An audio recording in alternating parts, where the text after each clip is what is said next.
To the live LinkedIn version of Stronger, the newsletter that I publish every month and talk about different communication topics and issues. My name is Tatiana Kolovu. I'm a LinkedIn instructor, but I'm also a faculty member at the Kelley School of Business. This past month, I produced and I published a newsletter on crisis communication. And some of you who read it, I talked about the 5 tips of crisis communication that I learned while being in the ICU. My son was in a medical facility where there were a lot of doctors attending to him. And from a communication standpoint, I sat back and I watched this take place. And when I was thinking, how can I tap into the mind and experience of a very experienced administrator, professional, and communicator? I thought of my boss's boss's boss, our dean of the Kelley School of Business, Dean Idie Kesn.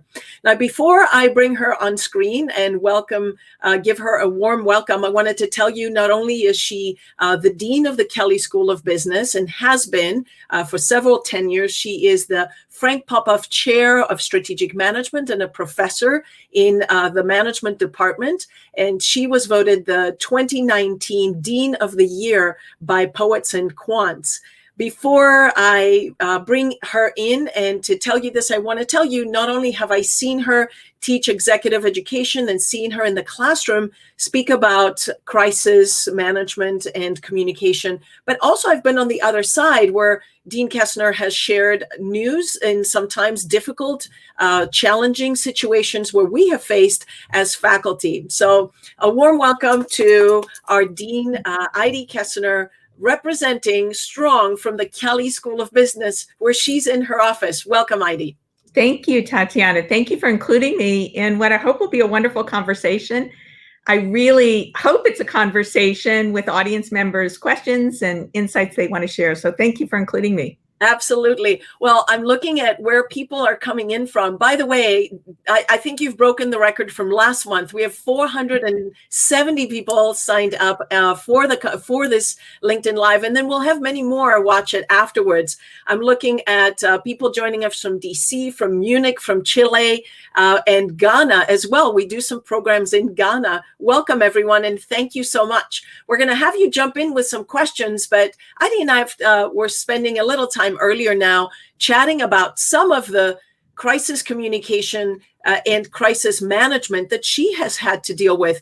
And Idie, when I was in the intensive care unit with our son and watching how well the medical staff manage this, I thought, you do this as you communicate with parents that are worried sending their kids off to college. That's will happen this month. And maybe having wishes for them. I'm sure picking up the phone, emailing or calling you. What are some of the tips you would give leaders in situations where they have to manage communication with so many audiences in general at first? What would you say your tips are? Well, before I answer that question, Tatiana, I want to point out something that you already have indicated, which is a very good habit for learning how to be an effective crisis manager and crisis leader, and that is watching others, watching how other people deal with crisis. And you're going to see some good examples and you're going to see some bad examples. And of course, you're going to learn from both of those. That could be from television interviews that individuals in the midst of a crisis are providing and how they're handling it. It could be from personal interactions. It could be from a variety of different settings. So watch and learn.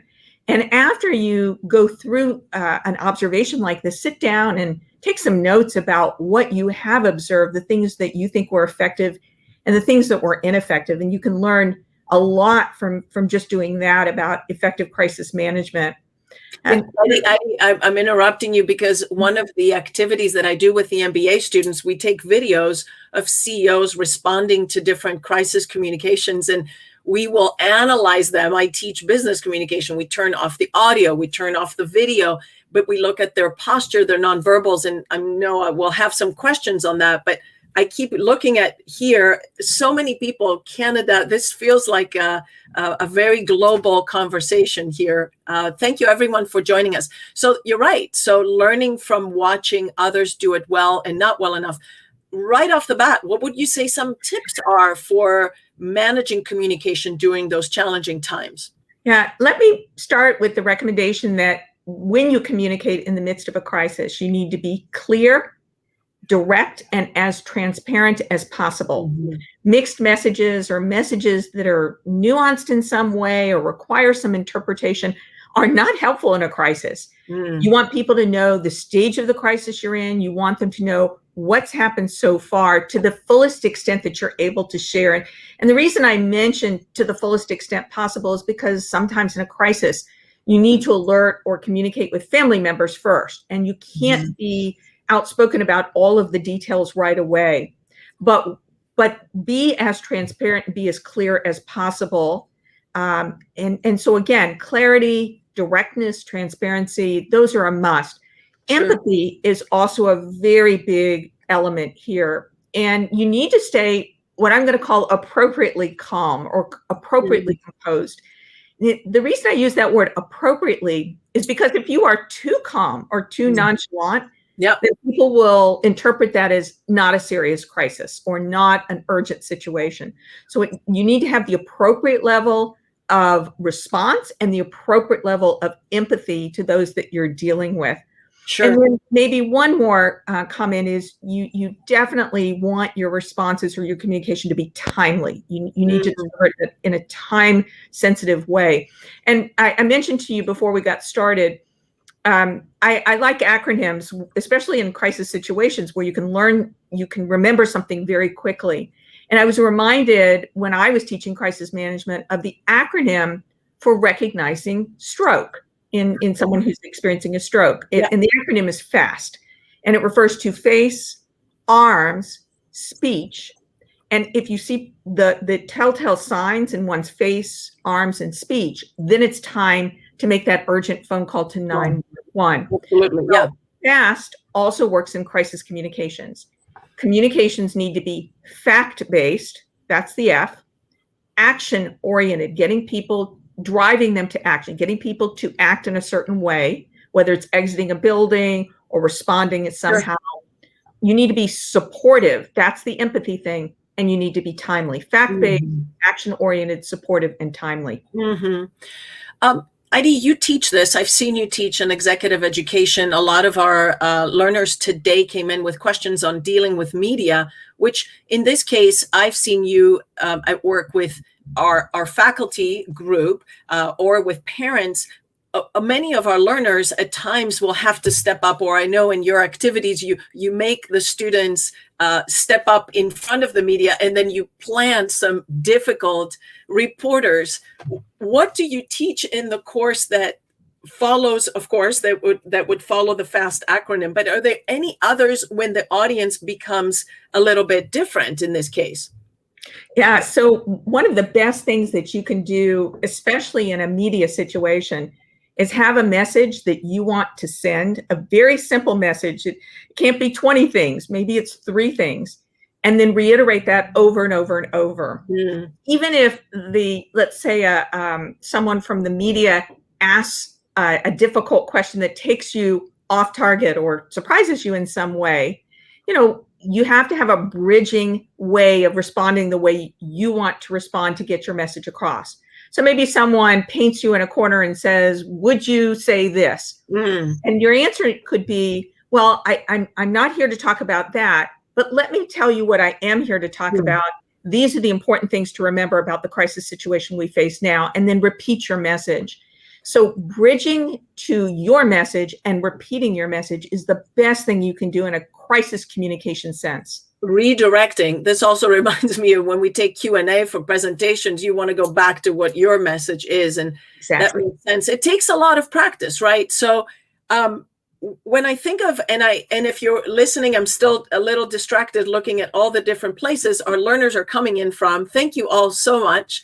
I think of when you prioritize just the past year. I remember being in so many meetings about COVID and how we handled the classroom and when we were going virtual and what were some of the rules that changed. How do you prioritize? You talked about prioritizing audiences when you have so many of them.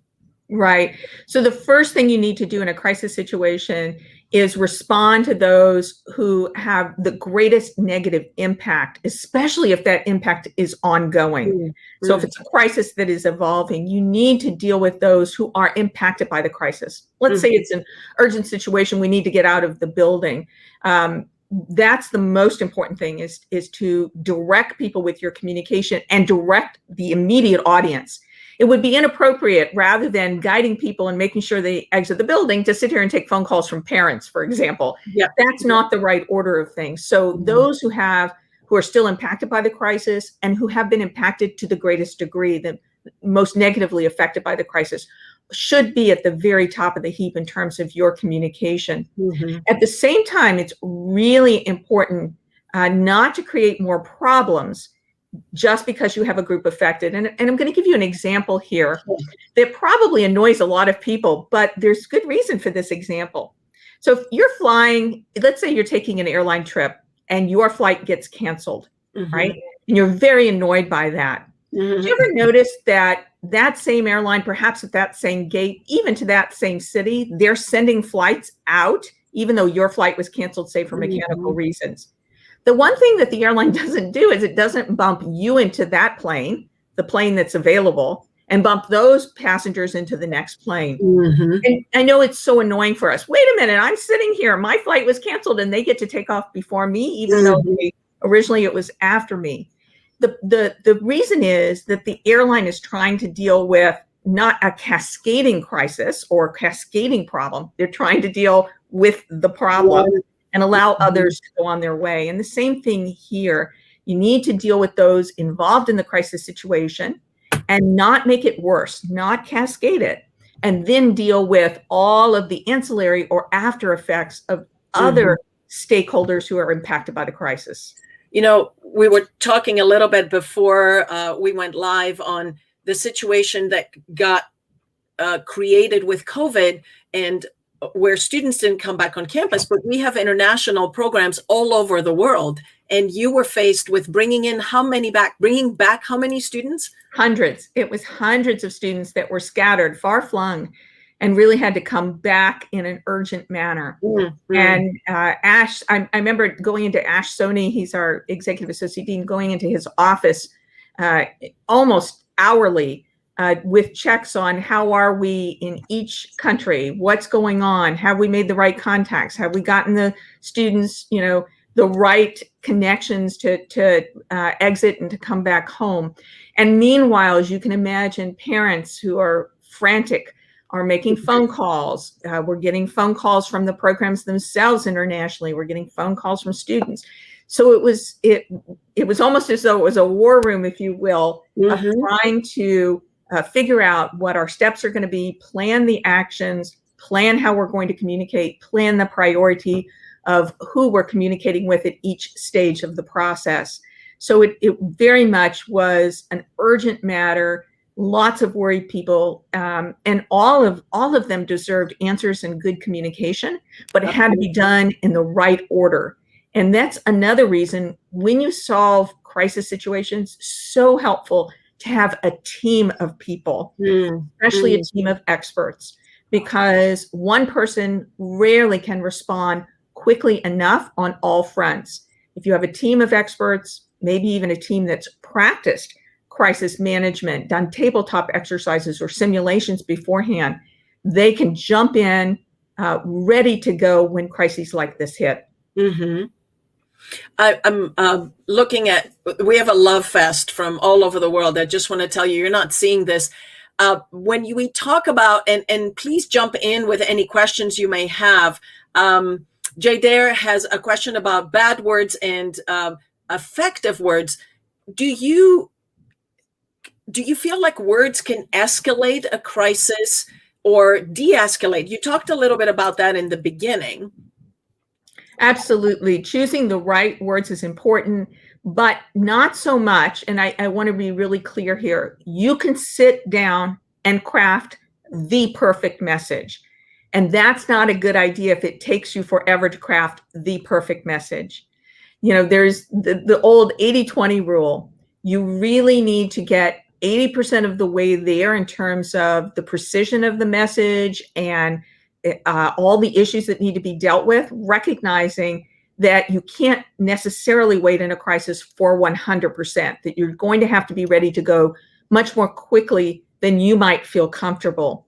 And so choosing your words carefully is important, but choosing your words perfectly is probably something you shouldn't hold up as the standard so that you can be as timely as possible in your communication. So J. Dare is looking for the negative and the positive words, but what you're saying is it has to be situational, it has to be authentic, and you don't get too caught up so you're not missing a word and it's a bad thing, or you don't add a word at the last minute that may not be as effective. You also talk about Tatiana, I'm just going to jump in here because you used the perfect word, authentic. It's so important in a crisis to demonstrate authenticity. As important as that is at any time, it's particularly important in a crisis to demonstrate that authenticity and believability, because you're really trying to get people to take action that will keep them safe and that will help in the resolution of the crisis. So words do matter, but again, authenticity is the key in choosing those words. I was struck one time by a long time ago, there was a crisis situation that Union Carbide experienced. It was in Bhopal, India. And I remember the words of the CEO afterwards. What he said was, I spent decades building my career, and in one day, my entire career, my entire reputation was really damaged so severely because of the way we didn't handle the crisis and communication as effectively as we could.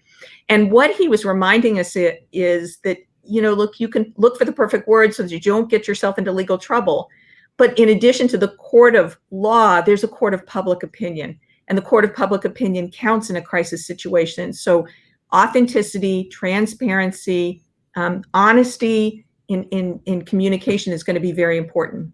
And Malik, one of our learners, says, what about tone? And it's exactly what you're saying.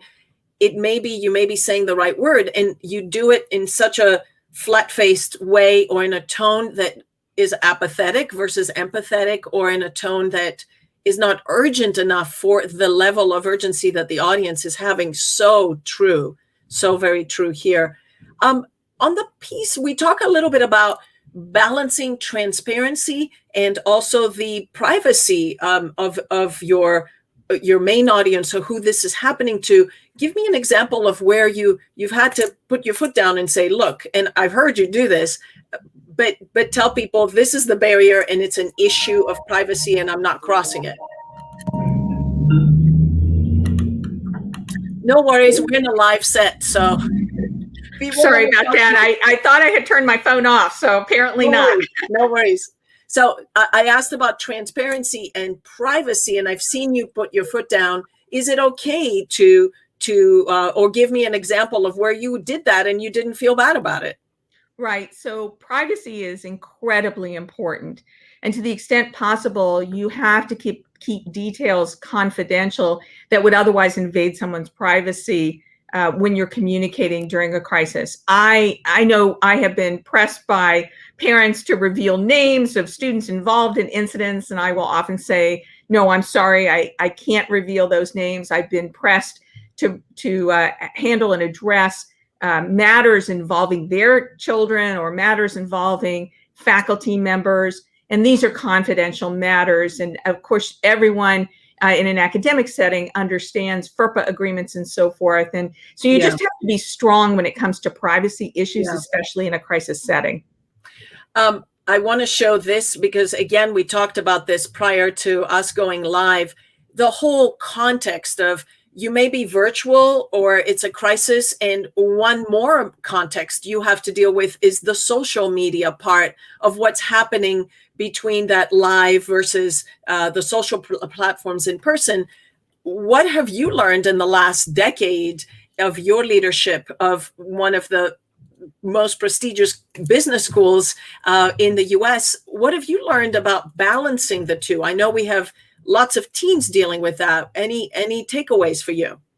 So I want to make sure I understand, and I wasn't sure if this was an audience question or not. It is. The idea of engaging live versus a recorded message, or I think this LinkedIn user is saying, how do you communicate about the crisis on social media platforms versus in person? Well, obviously the communication is very much the same way, but the difference is when you're communicating in social media settings, someone else is putting the tone on top of it or the emphasis on top of it. I'm a big believer in creating your own emphasis and your own tone. So if you can convey that in either a live setting or at least a visual setting where someone can get those nonverbal cues, I think it's very important. Mm-hmm. If that can't be done, you'll certainly want to structure it, and social media will get the message out in a broader context and faster. Then you certainly want to be careful in putting the right levels of emphasis in that message so people will take the messaging seriously and take action if need be. So this user here, another question, send message by what outlet? They're talking about channels, live, email, public, and you talked about prioritizing the audiences, but then there's also prioritizing the channel. And I like the visual of the war room, as you said, when are we doing what and by what channel? When have you had to do this? And that's part of the strategic planning, right? It is. Now, oftentimes when you do crisis management planning, one of the things you do is you identify the various types of crises you might face, the likelihood that those would occur, right? And the impact that those have on the organization. And of course, what you want to really plan for are those that have a high likelihood and a very significant impact, presumably negative impact on the organization. Those are the crises you want to plan for. And then as you plan for those crises, as you work through those scenarios, you're really identifying the various types of crises you could experience, comprising a team that allows you to respond to those different types of crises, and then engaging in simulations and tabletop exercises geared directly toward each of those types of crises. I'll give you an example. Mm-hmm. We were facing a ransomware cybersecurity situation right now. I'd want to comprise my team very differently than if it were a tornado warning outside and I was trying to, get people into safety or into shelters. Those are two very different things. They require different levels of expertise from different kinds of people. So working through a variety of different crisis scenarios and having teams that really have expertise to deal with each of those in their own way. And then you'll be using a variety of different mediums to really get the messaging out. Sure.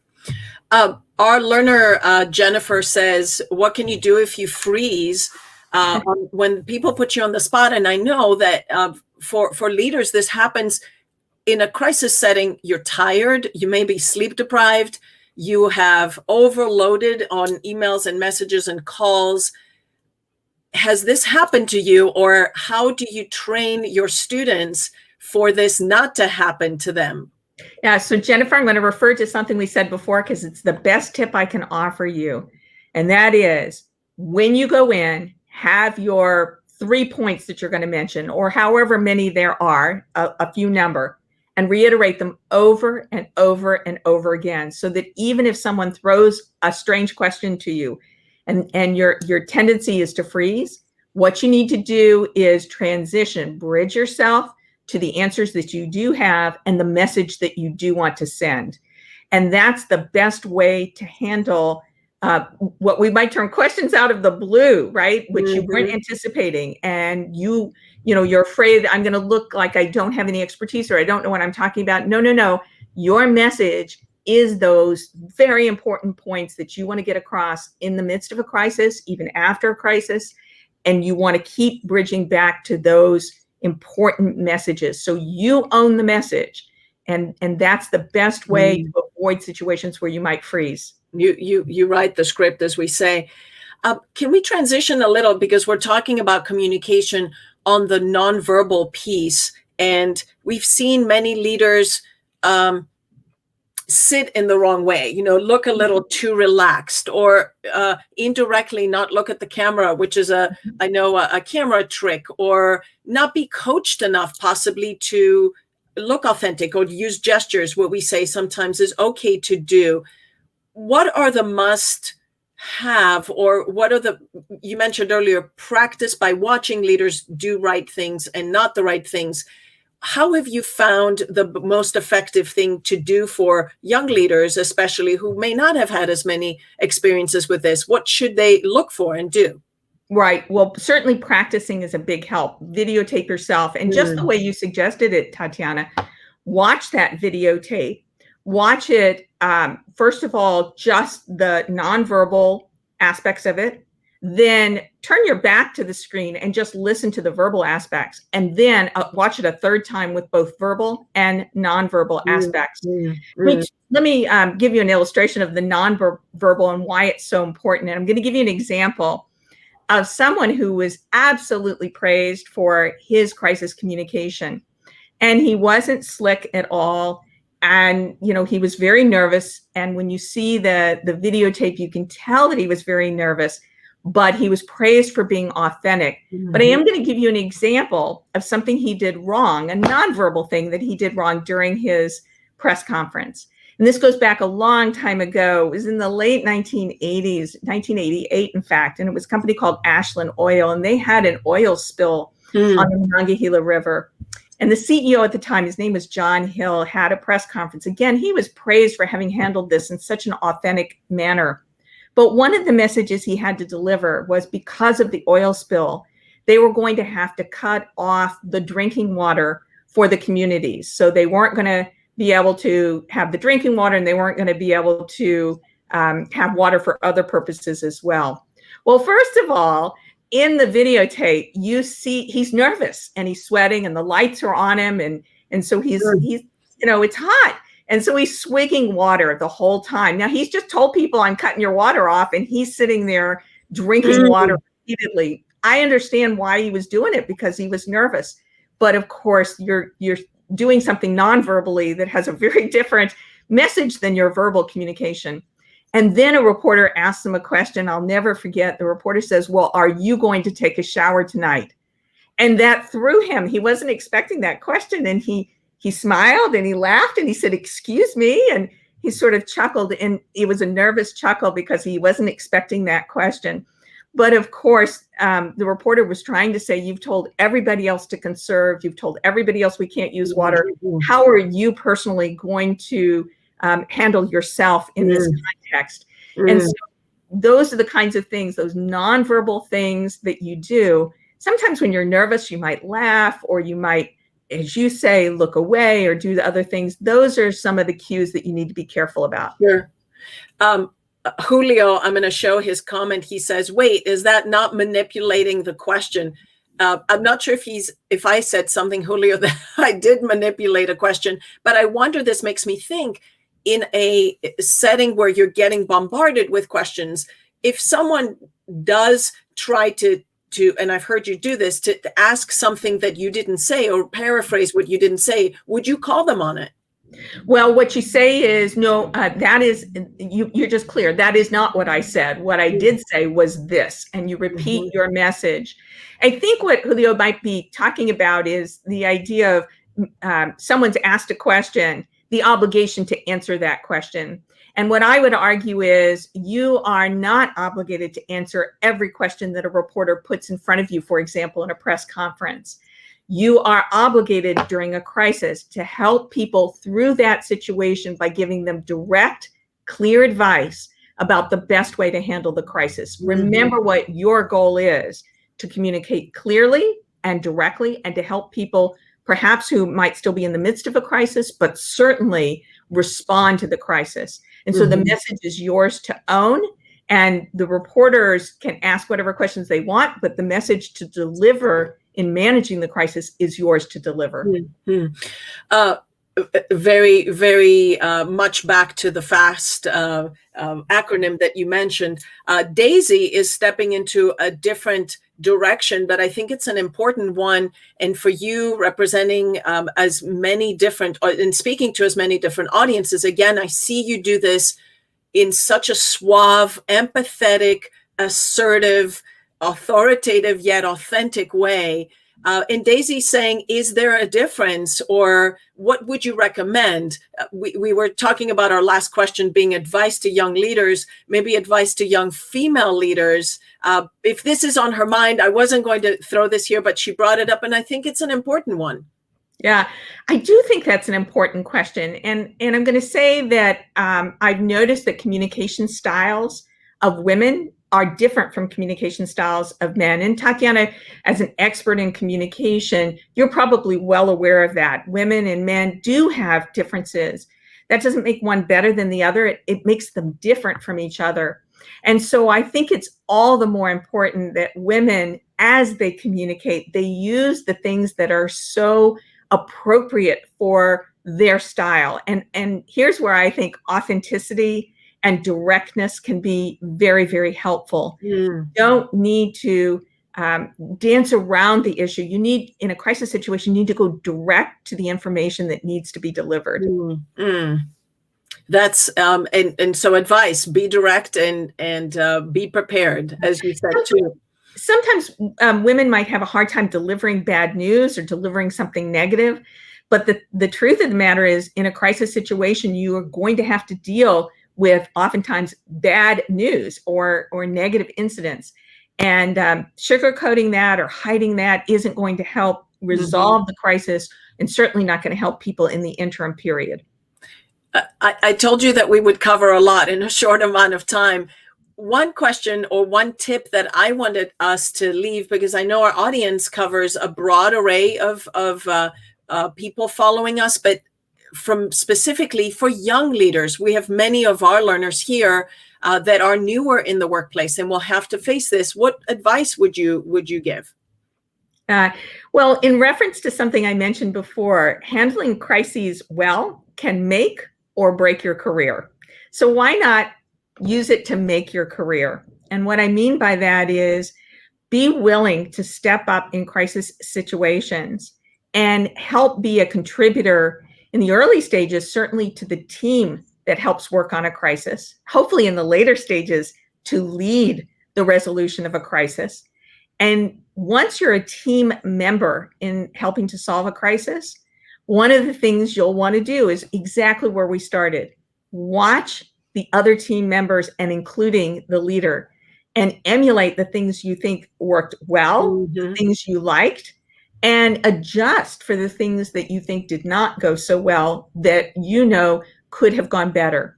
Always after a crisis situation, it's helpful to do a debrief, to go back through, how did we handle this? Was it effective? Was I as effective as I could have been in helping us lead or helping us get through this crisis situation?